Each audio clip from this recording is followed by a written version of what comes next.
Good morning all of you. Acids and bases chapter का ये आखिरी लेक्चर होगा।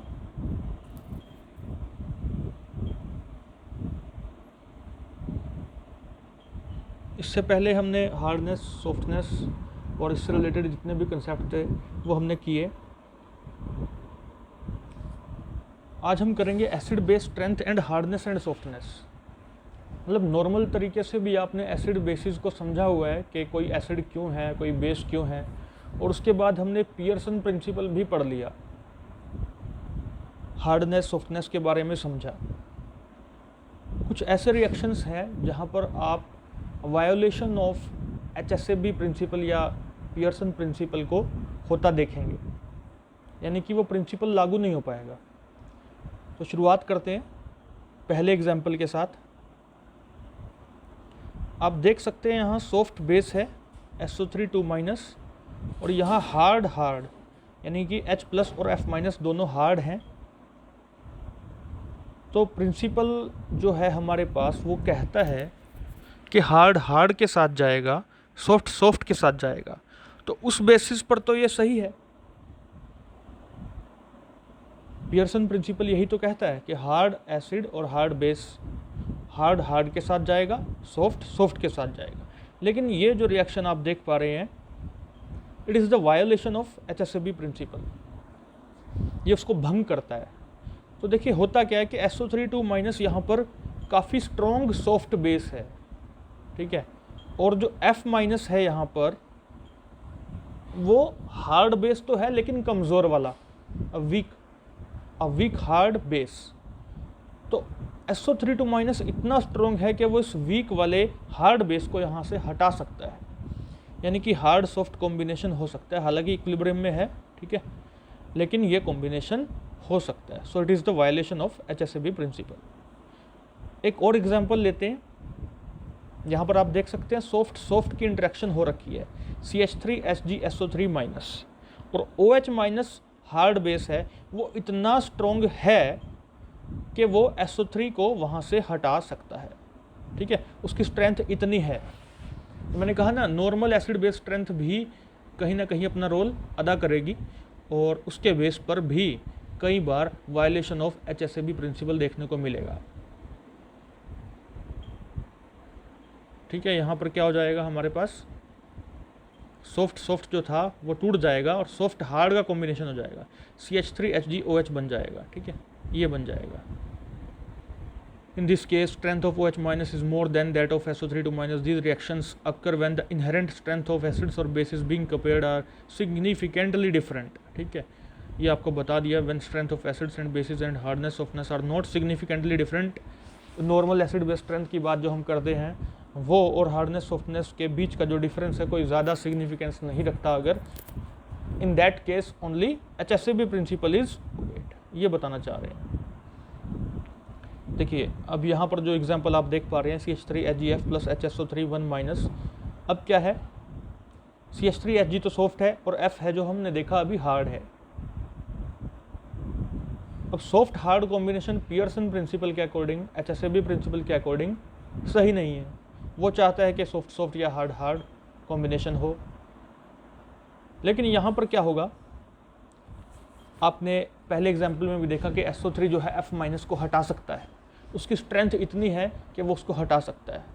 तो यहाँ पर भी वही हो रहा है कि SO3 जो है F को हटा देगा।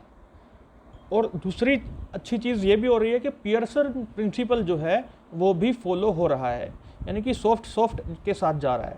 SO3 जब वहाँ जाएगा CH3Hg के साथ कॉम्बिनेशन करेगा तो ये सॉफ्ट कॉम्बिनेशन है, आप देख पा रहे हैं स्क्रीन पर।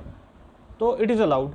उधर से हार्ड भी बन रहा है HF, सो इट फॉलोज HSAB प्रिंसिपल, और इसका मतलब ये हो जाएगा। और दूसरी तरफ जो स्ट्रेंथ एसिड बेस वाली है वो भी कंसेप्ट आप अगर लगाते हैं अगर, तो आप देखते हैं कि SO3 स्ट्रॉन्ग है F- के कंपैरेटिवली, तो ये उसको वहाँ से हटा सकता है। ये हम पहले एग्जाम्पल में भी देख चुके हैं।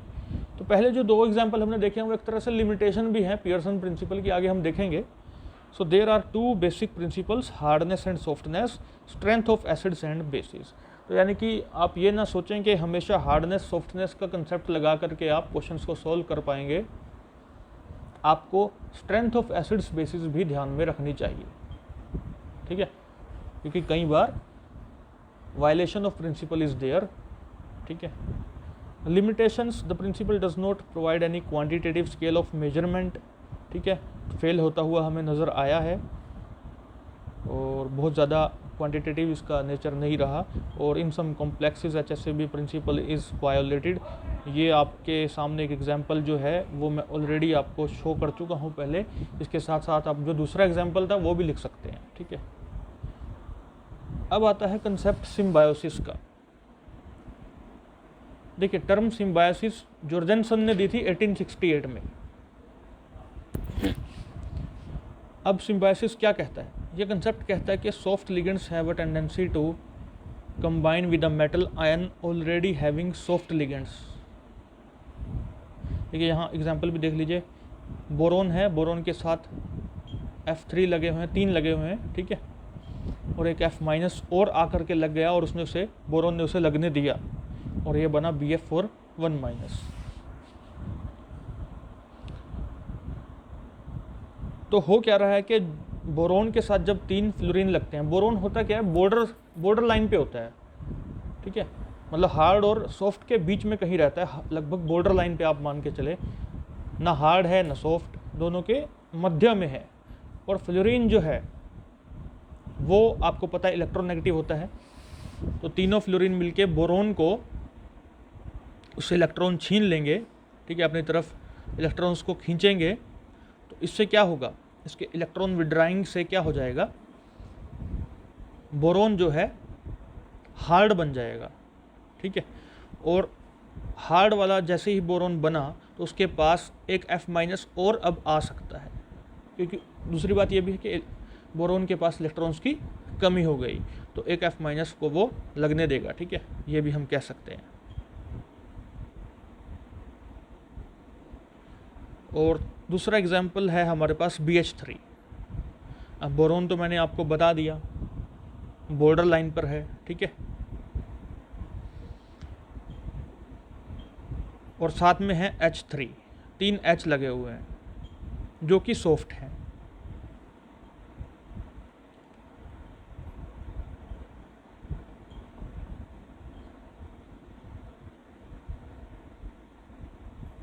तो सॉफ्ट जो इलेक्ट्रोपॉजिटिव और सॉफ्ट हाइड्रोजन एटम्स हैं वो क्या करेंगे, यहाँ पर देखिए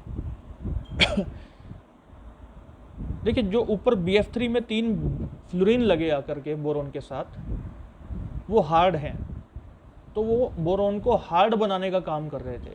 ध्यान से सुनिएगा, 3 फ्लोरीन जो कि हार्ड हैं, इलेक्ट्रॉन छीने उन्होंने बोरोन से, अपनी तरफ खींचे और बोरोन को हार्ड बनाने का काम किया, जबकि बोरोन तो बॉर्डर लाइन पे था।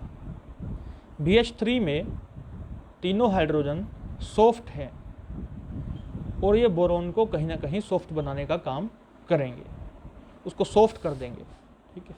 तो सॉफ्ट सॉफ्ट कॉम्बिनेशन वैसे भी जायज़ है, ठीक है, तो सॉफ्ट बनाया उसको और उसके बाद वो एक H- को ले सकता है, ठीक है। H- जो कि एक सॉफ्ट होता है, सॉफ्ट बेस होता है, उसको अब ये ले सकता है। इसी प्रोसेस को बोलते हैं हम सिम्बायोसिस। और डेफिनेशन में हमने देखा कि soft ligands have a tendency to combine with a metal ion already having soft ligands and hard ligands have a tendency to combine with a metal ion already having hard ligands, ठीक है। तो इसी बात को मैंने दूसरे तरीके से भी समझा दिया आपको। और एक और एग्जांपल है BF3H- प्लस BH3F-।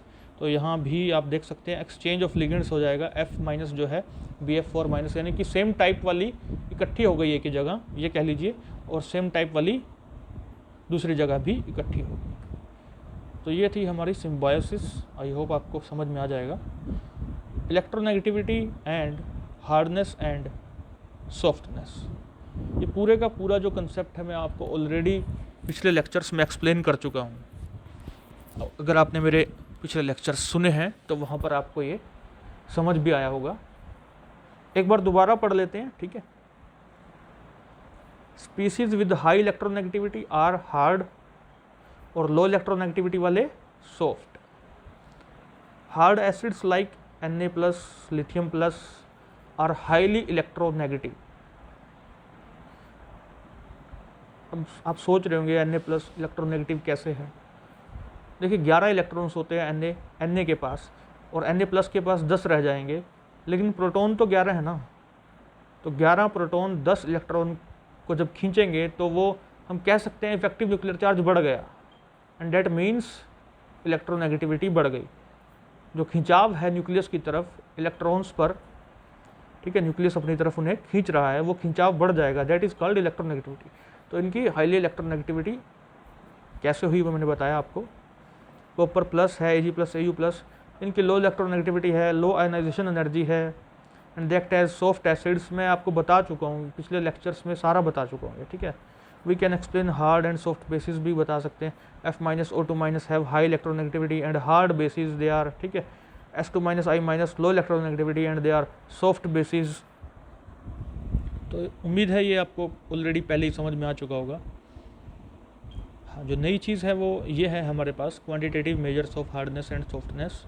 तो पियर्सन ने कुछ एब्सोल्यूट हार्डनेस के बारे में बताया, उसकी डेफिनेशन दी as 1/2 of the difference between ionisation energy and electron affinity. दोनों को उन्होंने इलेक्ट्रॉन वोल्ट में लिया, ठीक है। आयोनाइजेशन एनर्जी और इलेक्ट्रॉन एफिनिटी का जो सब्सट्रैक्शन किया उन्होंने IE माइनस EA किया डिवाइड बाई 2। तो ये इक्वेशन नंबर 1 थी। तो ईटा यहाँ पर IE minus EA by 2 absolute hardness को बताया। साथ ही साथ हमें पता है मुलिकन्स इलेक्ट्रोनेगेटिविटी का फॉर्मूला ये रहा, Xi is equal to IE plus EA by 2। देखिए ध्यान दीजिएगा, पिछले वाले में IE माइनस EA बाई 2 था, अभी क्या है IE plus EA by 2 Mulliken's electronegativity. Koopmans जो थे उन्होंने अपनी एक थ्योरम दी थी जिसमें उन्होंने कहा कि होमो की एनर्जी जो है एक तरह से आयनेशन एनर्जी का बराबर होती है, एनर्जी फ्लूम क्या होती है, इलेक्ट्रॉन एफिनिटी होती है। तो यहाँ पर हम इन दोनों चीज़ों का प्रयोग करेंगे, IE is equal to minus E HOMO या E HOMO is equal to minus IE। इसी तरह से EA is equal to minus E LUMO या E LUMO is equal to EA। अब इन दोनों को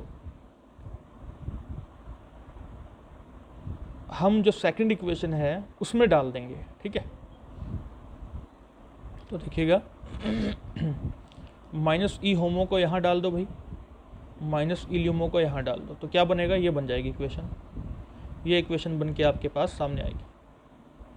Xi is equal to minus E HOMO plus minus E LUMO by 2, ठीक है। Bracket open कर लीजिएगा, इट्स ओके, माइनस कॉमन ले सकते हैं अगर आप और आगे जाना चाहें। साथ ही साथ हम दोनों IE और EA की वैल्यू पहली इक्वेशन में भी डालना चाहेंगे। इक्वेशन पहली क्या थी भाई, देख लीजिए, IE माइनस EA बाई 2। तो IE माइनस EA बाई 2 में हमने डाल दिया माइनस ई होमो और माइनस ई ल्यूम। ब्रैकेट हमने ओपन की तो माइनस माइनस हो जाएगा प्लस, ठीक है। तो E LUMO minus E HOMO by 2, ये हमारा ईटा आ गया। तो अगर इस पे आपको नोट लिखने के लिए आ जाता है तो इतना काफ़ी है आपके लिए quantitative measures of hardness and softness में। और इसके अलावा एक चीज़ और बताना चाहूँगा, हार्ड एसिड्स और hard bases have large difference between ionisation energy and electron affinity. और दूसरी बात हम कह सकते हैं, क्योंकि हमने अभी अभी होमोल्यूमो का कंसेप्ट देखा है, we can say that these have large energy gap between HOMO and LUMO, ठीक है। देखिए एग्जाम्पल को समझते हैं, फ्लोरीन, क्लोरीन, ब्रोमीन, आयोडीन। अब इनमें क्या होता है कि फ्लोरीन में अगर ये हमारा ल्यूमो है, ये ल्यूमो बना रहा हूँ मैं, ठीक है, ये फ्लोरीन का है, ये क्लोरीन का है, ब्रोमीन का, आयोडीन का, लगभग बराबर होते हैं, ठीक है। लेकिन फ्लोरीन में होमो बनाएंगे, जब हम होमो बनाएंगे तो वो मान लीजिए यहाँ पर है, तो क्लोरीन में थोड़ा ऊपर जाएगा, ब्रोमीन में थोड़ा और ऊपर दिखा दीजिए, आयोडीन में थोड़ा और ऊपर दिखा दीजिए, ऐसे बना दिया, ये होमो बना दिया हमने, ठीक है। ये सबसे पहला है जो फ्लोरीन का है और ये आयोडीन का है, ठीक है। Fluorine, chlorine, bromine, iodine. तो देखिए एनर्जी गैप यहाँ पर सबसे ज़्यादा है, यहाँ पर सबसे कम है, और यहाँ कहीं न्यूक्लियस भी रहेगा, यहाँ न्यूक्लियस यहाँ बना लीजिए, ठीक है। तो न्यूक्लियस के पास होमो वाले हैं, फ्लोरीन के केस में वो पास में है। तो एक तो चीज़ यहाँ से समझ आती है कि होमो क्या है, हाईएस्ट ऑक्यूपाइड मोलिकुलर ऑर्बिटल, यानी कि जो लास्ट जो इलेक्ट्रॉन्स भरे गए थे वो यहीं तक हैं, यहीं तक सीमित हैं फ्लोरीन में, और आयोडीन में थोड़ा यहाँ तक सीमित हैं भाई, होमो थोड़ा ऊपर है। तो साइज भी आप देख पा रहे हैं कि भाई इस हिसाब से साइज आयोडीन में बढ़ जाएगा, फ्लोरीन में छोटा हो जाएगा, यानी कि फ्लोरीन में छोटा साइज, होमो का न्यूक्लियस के आसपास होना, ज़्यादा पास होना, बजाय के आयोडीन में, क्योंकि वहाँ पर तो वो दूर हो गए हैं, साइज भी बढ़ गया है। तो न्यूक्लियस जब इलेक्ट्रॉन्स को खींचता है अपनी तरफ, अगर वो उसके पास हैं तो ज़्यादा खिंचाव महसूस होगा, और इसी खिंचाव को हम कह देते हैं एक तरह से इलेक्ट्रोनेगेटिविटी। तो इलेक्ट्रोनेगेटिविटी को हम एक्सप्लेन कर सकते हैं होमो-ल्यूमो के मेथड से। फ्लोरीन में वो ज़्यादा होगी और फिर क्लोरीन में उससे कम, फिर ब्रोमीन, फिर आयोडीन। तो इस तरह से चीज़ों को एक्सप्लेन किया जा सकता है, ठीक है। और हार्डनेस भी बिल्कुल इसी तर्ज पर, इसी ऑर्डर को फॉलो करेगी। In the same order it will decrease hardness, ठीक है। होमो-ल्यूमो गैप के आधार पे हम समझ सकते हैं, जैसे हमने इलेक्ट्रोनेगेटिविटी को समझा, क्योंकि देखिए कम ज़्यादा इलेक्ट्रोनेगेटिविटी और छोटा साइज मतलब ज़्यादा हार्डनेस, ठीक है। So thank you very much, I hope आपको समझ में आया होगा।